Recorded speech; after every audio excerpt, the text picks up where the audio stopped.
हम इस श्लोक में देखेंगे कि अब किस समय में शरीर त्यागने से व्यक्ति को दोबारा पड़ेगा आना पड़ेगा।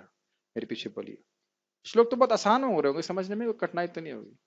धूमो रात्रिस्तथा कृष्णः धूमो रात्रिस्तथा कृष्णः षण्मास दक्षिणायनम् षण्मास दक्षिणायनम् तत्र चान्द्रमसं तत्र ज्योतिर् चान्द्रमसं ज्योतिर् योगी प्राप्य निवर्तते। योगी प्राप्य निवर्तते। धुआं मतलब धुएं के समय, धुएं के देवता के कंट्रोल में। रात्रि मतलब समझ गए रात, और कृष्ण पक्ष, कृष्ण पक्ष समझे पूर्णमासी से अमावस्या के समय में। षण्मासा दक्षिणायन अर्थात 22 जून से लेकर 22 जनवरी के बीच में। आपको क्या प्रभु 22 जनवरी को मरा तो 22 जनवरी ना तो दक्षिणायन में है न उत्तरायण में है, 22 जून तो ना दक्षिणायन में है न उत्तरायण में, ये सब नहीं सोचना चाहिए। मतलब जो भी है मोटा मोटी बात है। तत्र चांद्रमसर ज्योतिर योगी प्राप्य निवर्तते। तो ऐसा व्यक्ति चंद्रलोक को प्राप्त होता है और उसके बाद वापस जगत में आता है। जो योगी, याद आ रहा है आपको चांद्योग उपनिषद की मैंने पंचाग्नि विद्या के बारे में बताया था, जिसमें व्यक्ति चंद्रलोक इत्यादि प्राप्त करता है फिर वापस इस जगत में गिरता है पानी के रूप में। जो योगी धुएं रात्रि कृष्ण पक्ष में या सूर्य के दक्षिणायन रहने के 6 महीनों में दिवंगत होता है, दिवंगत, दिव्य गति कह सकते हैं, दिव्य गति नहीं, दिव्य मतलब यहाँ पे अर्थ होगा स्वर्ग गति प्राप्त होता है। वह चंद्रलोक को जाता है किंतु यहाँ से पुनः पृथ्वी पर चला आता है। यहाँ लिखा है योगी, योगी लिखा है, भोगी नहीं लिखा है। यहाँ तो आजकल कोई भी मरता है पूरा, मतलब कुछ भी खाने पीने वाला हो स्वर्गवासी, कहीं कहीं तो लिख देते हैं ब्रह्मलीन। हमने कहा हाँ ब्रह्म तो फ्री मिल रहा है, जैसे ब्रह्मलीन, और मालूम होता गोलोक तो कहते थे गोलोकवासी। गोलोक पता नहीं इसलिए लिखते नहीं है, लेकिन ऐसा नहीं है, जो कर्म करते हैं उसके अनुसार होता है। ये लिख दे स्वर्गवासी, या ये तो कोई लिखेगा नहीं कि नरकवासी। हमारे पिताजी नरकवासी, ऐसा तो कोई बोलेगा नहीं, लेकिन ये अपने कर्मों के ऊपर होता है, बहुत महत्वपूर्ण है। ठीक है। गीता भूषण टीका। भगवान अब आवृत्ति के पथ का वर्णन करते हैं। छांदोग्य उपनिषद कहता है अथ य इमे ग्रामा इष्टापूर्ते दत्तम इत्य उपासते ते धूमम अभिसंभवन्ति। धूमाद रात्रिम रात्रि अपरपक्षम अपरपक्षाद्यान षड दक्षिणैति मासांस्तान नैते संवत्सरम अभिप्राप्नुवन्ति।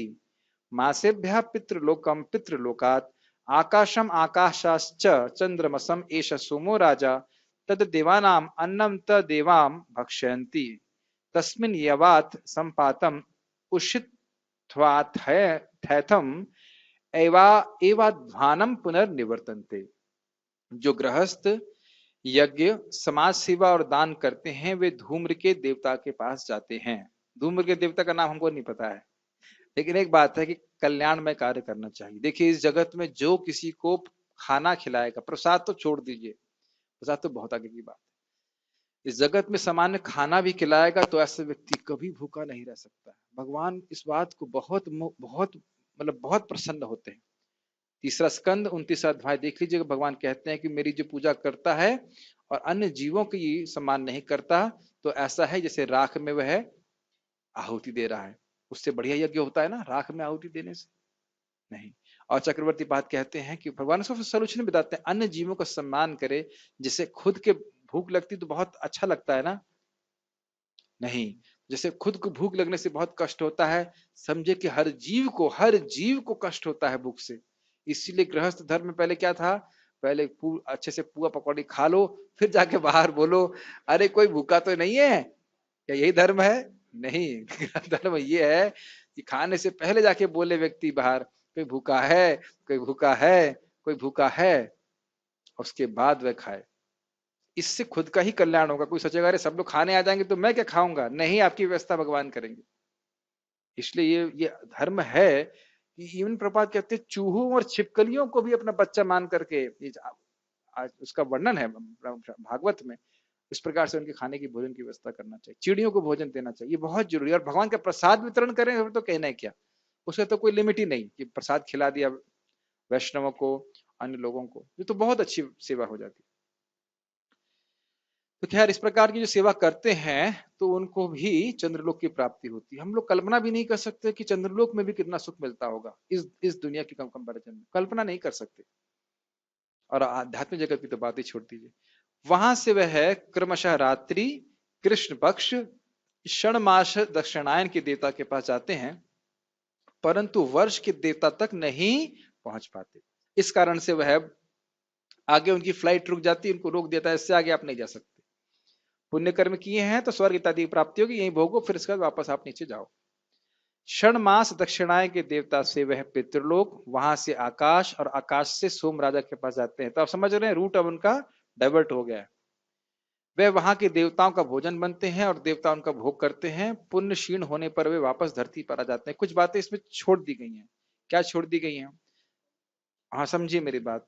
जो यहाँ पे बात हो रही है कि वह देवता का शरीर प्राप्त करते हैं, वहां भोग करते हैं, उसके बाद वह परिणित होते हैं और उनको क्या कहते हैं, पर्जन्य देवता को समर्पित कर दिया जाता है। उसके बाद वह यहाँ पे आ जाते हैं। ठीक है, ज्यादा मत पूछो मेरे से, क्योंकि इसमें ज्यादा वर्णन नहीं है। आपको भोजन कैसे बनते हैं कैसे, मेन बात यह है कि जो व्यक्ति इस प्रकार से शरीर त्यागेगा तो उसकी आवृत्ति होगी। अब ये है टीका में जितना उतना मैंने बताया। अब हमारे बीच में स्कॉलर साहब बैठे हुए हैं, छंदों को उपनिषद पढ़ के उस पर वह रिसर्च करके बताएंगे। 5.10.3-5 आपके सामने है, आप थोड़ा रिसर्च करके बताइए क्या होता है। तात्पर्य पढ़िए। भागवत के तृतीय स्कंद में कपिल मुनि उल्लेख करते हैं कि एक बात इससे सीखने वाली क्या है, शिक्षा क्या ग्रहण करनी, डिटेल्स से उतना महत्वपूर्ण नहीं है। शिक्षा यह ग्रहण करनी है कि जो कर्म कांड करता है उसको बार बार पुनरावृत्ति के चक्र में लगा रहना पड़ता है। तो भगवान का भजन करो, भगवान के धाम चले जाओ, ये बात समझनी। ठीक है ना? जैसे आप यह तो नहीं प्रश्न करते कि ई बैटरी का जो बैटरी वो चार्ज कैसे होती है कोई प्रश्न किया आप? कभी रिसर्च किया कि बैटरी कैसे चार्ज होती है? वो नहीं देखते आप। टेम्पो में जो डीजल है वो कैसे फूकता है वो सब नहीं सोचते। हम इसको साधन का उपयोग करके हम कहीं पहुंच जाए बस ये देखते हैं। ठीक, ट्रेन कैसे चलती है आई डोंट नो, ये बहुत महत्वपूर्ण भी नहीं हमारे, ट्रेन कैसे चलती है, बैठो और अपने गंतव्य स्थान पर पहुंच जाओ। ये मालूम ज्यादा जो होना, देखो मान लो किसी को ये पता हो कि ट्रेन कैसे चलती है ये तो मालूम है, लेकिन ये नहीं पता, ये पता है कि जा कहाँ रहा है ट्रेन से, तो खतरनाक है कि नहीं। तो कुछ चीजें हम जितना बताया गया उतना ही हम समझ सकते हैं, मैं क्या बोल सकता हूँ, है ना। लेकिन क्या सीख रहे हो आप कि कर्म कांड में न लग करके, कर्म कांड में लगना बुद्धिमानी नहीं है और व्यक्ति इस प्रकार बार बार पुनरावर्तन में फंसा रहता है। यस। भागवत के तृतीय स्कंद में कपिल मुनि उल्लेख करते हैं कि जो लोग कर्म कांड तथा यज्ञ कांड में निपुण हैं वे मृत्यु होने पर चंद्रलोक को प्राप्त करते हैं। ये महान आत्माएं चंद्रमा पर लगभग 10,000 वर्षों तक देवों की गणना से रहती हैं और सोम रस का पान करते हुए जीवन का आनंद भोगती हैं। अंतोगत्वा वे पृथ्वी पर लौट आते हैं। एक चीज आपने देखी, नोटिस करी कि यहाँ पे छोटे से जीवन में थोड़ा यज्ञ किए लेकिन उसका लाभ कितना बड़ा मिल रहा है। ये बात बहुत अच्छी है शिक्षा, ये समझ पा रहे हैं आप? आपने थोड़ा सा कुछ यज्ञ किया, कितना खर्चा करोगे यज्ञ में बताओ, थोड़ा 500 जो कुछ भी, थोड़ा बहुत यज्ञ किया लेकिन उसका लाभ कितना बढ़ रहा है, बड़ा पड़ रहा है, देख रहे हैं। ऐसे ही कोई यहाँ पे कोई पाप करता है तो उसको बहुत समय तक दुख भोगना पड़ता है नरक में। तो हर कर्म का जो लाभ है वो कई गुना मिलता है, चाहे पाप हो चाहे पुण्य हो। समझते हैं? भाई किसी ने मर्डर किया, मर्डर करने में 5 मिनट लगता है, मतलब मैंने किया नहीं लेकिन जस्ट मान लो आधा घंटा लगता हो। अब क्या उसको आधे घंटे मर्डर के लिए आधा घंटे की सजा होगी? सजा तो उसको मतलब 10-10 साल 20-20 साल तक हो सकती है ना, ऐसा हो सकता है। सो द आइडिया इज कि इस जगत में भी हम देखते हैं कि कोई कर्म होता है उसका प्रभाव, उसका लाभ बहुत बड़ा प्राप्त होता है व्यक्ति को। यहाँ पे इस, अब सोचिए अगर भगवान की भक्ति करेंगे तब, नाम जप करेंगे तो बिल्कुल सही बोल रहे हैं, आनंद आ जाएगा। इस जीवन में भी आप बहुत सुखी रहोगे, इस बातें गीता में आएंगी और आगे जाकर भी आपको बहुत बड़ा लाभ प्राप्त होने वाला है। इसलिए भक्ति को प्राधान्यता दीजिए। हम लोग थोड़ी मूर्ख हैं, समझा कीजिएगा, मैं थोड़ा सा कठिन बोल रहा हूँ। हम लोग थोड़े मूर्ख हैं कि इस जगत में भोग करके महान बनने का प्रयास करते हैं। आज जैसे बहुत सुंदर प्रसादम था, कितनी इडली खा पाए महेश प्रभु आप? 25 खाए अरे भाई इडली बहुत अच्छी बनी थी, बहुत सब कुछ बढ़िया था, लेकिन खाओगे कितना? कितनी लिमिटेशन है? 5, 6, 7 कितना खा लेंगे आप? तो इस जगत अगर कोई भोगी भी है तो इस जगत में भोग की प्लानिंग नहीं करनी चाहिए। अगर वाकई भोग करना चाहते हो तो चंद्रलोक में जाओ। ये मेरी शिक्षा नहीं है, लेकिन मैं खाली बोल रहा हूँ कि इस जगत में कितना भोग कर लेंगे, थोड़ी देर में रोग सब पकड़ लेंगे। तो जो असली कर्मी है वो कम से कम चंद्रलोक जाना चाहता है, तो यहाँ के भोगों में नहीं प्रवृत्त होना चाहता है। समझ में आ रहा है? तो भगवान के धाम में कितना सुख है वो तो हम कल्पना भी नहीं कर सकते। थोड़ा सा यहाँ भक्ति कर लो, मतलब थोड़ी, मतलब थोड़ी तपस्या कर लो, जप कर लो, 16 माला करने में क्या कठिनाई, लेकिन करने लग जाए, जीवन में भक्तों के संग में कर सके, तो देखो भगवान का धाम का रास्ता खुला हुआ है। ये बात है। पढ़िए। अंतो गत्वा वे पृथ्वी पर लौट आती हैं। इसका अर्थ यह हुआ कि चंद्रमा में उच्च श्रेणी के प्राणी रहते हैं, भले ही हम अपनी स्थूल इंद्रियों से हाँ, उन्हें देख प्रभुपा ना जी सके। कहते हैं कि अगर आप चंद्रमा में गए हो और आपको इंसान दिखाई नहीं पड़े वहां पे, इसका मतलब ये नहीं कि इंसान है नहीं, वह आपको अपनी स्थूल इंद्रिय से दिखेंगे भी नहीं। भाई जैसे वैकुंठ के जो पार्षद थे, जब अजामिल को बचाने आए थे ना, सारी दुनिया को दिखाई पड़ रहे थे। समझ रहे हैं कि उनका शरीर पूरी तरह चिन्मय है। तो इसलिए जब देवताओं के, भगवान के पार्षद नहीं दिखते तो देवताओं के पार्षद नहीं, जब देवता भी नहीं दिखाई पड़ते तो भगवान के पार्षद कैसे दिखाई पड़ेंगे? तो शास्त्र की दृष्टि से हमको देखना होगा। अगर आप लोग की अनुमति तो एक श्लोक और हम देख लें। आपकी क्या अनुमति है? हमारी क्या अनुमति? प्रभु जी फंस तो गए हैं, अब क्या करेंगे? हाँ, ठीक है, एक श्लोक है, आखिरी श्लोक है, बहुत इजी है, और उसके द्वारा हम लोग जो है ये उसका उपसंहार कर रहा है, तो उसको बहुत इजी है, देख लेते हैं। ठीक है, बहुत छोटा सा। शुक्ल कृष्णे गति हेयते, शुक्ल कृष्ण गति हेते, जगतः शाश्वते मते, जगत शाश्वते मते, एकया यात्यनावृत्तिम् एकया यात्यान्वित्यम् अनन्या वर्तते पुनः। अनन्या वर्तते पुनः। इसको कोई समझाना नहीं है। शुक्ल कृष्ण गति हेयते, जो शुक्ल, शुक्ल और कृष्ण, शुक्ल गति कृष्ण गति, शुक्ल पक्ष में कृष्ण पक्ष में, इस प्रकार से व्यक्ति दो प्रकार गति को प्राप्त करता है, तो शाश्वत जगत को प्राप्त करता है। एक में जाएगा मतलब कि उत्तरायण आदि के पक्ष में जाएगा तो वह मुक्ति को प्राप्त करेगा, और अगर दक्षिणा इत्यादि में जाएगा तो वह वापस आएगा। वही बात उसको समराइज कर रहे हैं। वैदिक मतानुसार इस संसार से प्रयाण करने के दो मार्ग हैं, एक प्रकाश का तथा दूसरा अंधकार का। जब मनुष्य मार्ग, प्रकाश के मार्ग से जाता है तो वह वापस नहीं आता, किंतु अंधकार के मार्ग से लौट जाने वाला पुनः लौटकर आता है। रात दिन मतलब कैटेगराइज कर लिया जाता है, मतलब कृष्ण पक्ष का अर्थ क्या था? वो सारा धूमो रात्रिस तथा कृष्ण षण्मासाय दक्षिणायनम। उसी तरह से शुक्ल पक्ष का अर्थ क्या था? शुक्ल दिन, उत्तरायण, इस प्रकार से अग्नि, अग्नि ज्योतिर्ह शुक्ला षण्मासा उत्तरायणम, ये सारा एक सब जोड़ लेना चाहिए। तो दो प्रकार के कैटेगराइजेशन हो। चलो फिर भी खोल सकते हैं हवा। गीता भूषण टीका, यह श्लोक दोनों पथों का उपसंहार करता है। उपसंहार मतलब समरी में बोल दे रहा है। अर्ची आदि के पथ को शुक्ल कहा गया है क्योंकि यह प्रकाशमान है। अर्ची, अर्ची मतलब, अर्ची जहां तक मुझे स्मरण हो रहा है अग्नि के देवता है, अग्नि देवता बोलते हैं, याद नहीं आ रहा। धूम्र आदि पथ को कृष्ण कहा गया है क्योंकि इसमें प्रकाश शून्यता है। ज्ञान और कर्म के अधिकार के कारण इन दोनों पथों को इस जगत में शाश्वत कहा गया है क्योंकि संसार अनादि है। ये इंटरेस्टिंग पॉइंट है। देखिए, अनादि काल से जब भी जगत की सृष्टि होती है तो ये मार्ग आते रहते हैं। जब तक सृष्टि होती है तब तक ज्ञान मार्ग, कर्म मार्ग सब रहता है, इसकी व्यवस्था रहती है, और भक्ति तो शाश्वत है ही। तो ये जो दो पथ हैं, मतलब आवृत्ति के और अनावृत्ति के, ये हमेशा रहते हैं।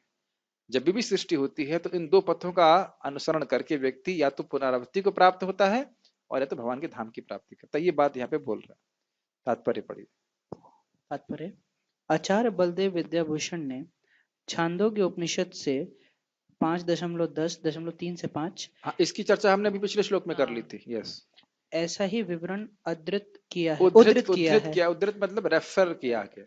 अब देखिए, अब आपको समझ में आ रहा होगा क्या रेफर किया गया है। इसीलिए मैं टीका थोड़ा पढ़ा रहा हूं ताकि समझ में आए कि क्या रेफर किया गया।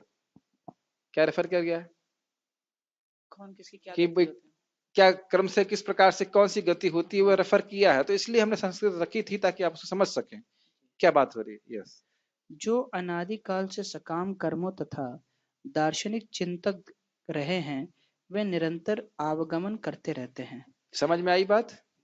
ये दो पथ किन लोगों के लिए हैं? जो कर्म योगी हैं, ज्ञान योगी हैं इत्यादि। तो जो कर्म योगी इत्यादि हैं वह सब मतलब अगर सही समय में शरीर त्यागे तो मुक्त हो जाएंगे, और अगर गलत समय में शरीर त्यागेंगे तो केवल चंद्रलोक तक जाकर के या पितृलोक तक जाकर वापस आ जाएंगे। तो ये पथ हमेशा से रहे हैं, ऐसा नहीं कि अभी है, हमेशा से इस प्रकार से होता रहा है। यस। वस्तुतः उन्हें परम मोक्ष प्राप्त नहीं होता, क्योंकि वे कृष्ण की शरण में नहीं नहीं जाते। जाते। तो जो बुद्धिमान भक्त हैं वे कृष्ण के शरण में जाते हैं और भगवान के धाम की प्राप्ति करते हैं। तो समझ में मैं एक बार एक लाइन दो तीन लाइन बोल के रुकूंगा। आप समझ पा रहे हो ना कि ये जो पथ हैं दो प्रकार के, मुक्ति का पथ और आवृत्ति का पथ, ये किस पे होता है? जो भगवान की अनन्य भक्ति नहीं कर रहे, मिश्रित भक्ति कर रहे हैं या कर्म योग, ज्ञान योग, अष्टांग इत्यादि कर रहे हैं। जो अनन्य भक्त हैं उनको चिंता करने की जरूरत नहीं, वो कब मरेंगे तो भगवान के धाम, कहीं पे भी मरे, कैसे भी मरे, किसी भी तरह से मरे, भगवान के धाम की प्राप्ति करेंगे। इसकी पुष्टि अगले श्लोकों में हम करेंगे कल। उनके लिए हर परिस्थिति शुद्ध है, ऑस्पिशियस है, और भगवान की व्यवस्था में वो शरीर त्यागते हैं। ठीक है ना? उनका काल का अधिष्ठाता देवता कौन है? कृष्ण स्वयं है। ठीक है, जैसे हम देखते हैं भगवान के धाम से पार्षद आते हैं और भक्तों को लेके जाते हैं, अजामिल के केस में। ठीक, स्टॉप है। श्रीमद् भगवद गीता की जय। श्रील प्रभुपाद की जय।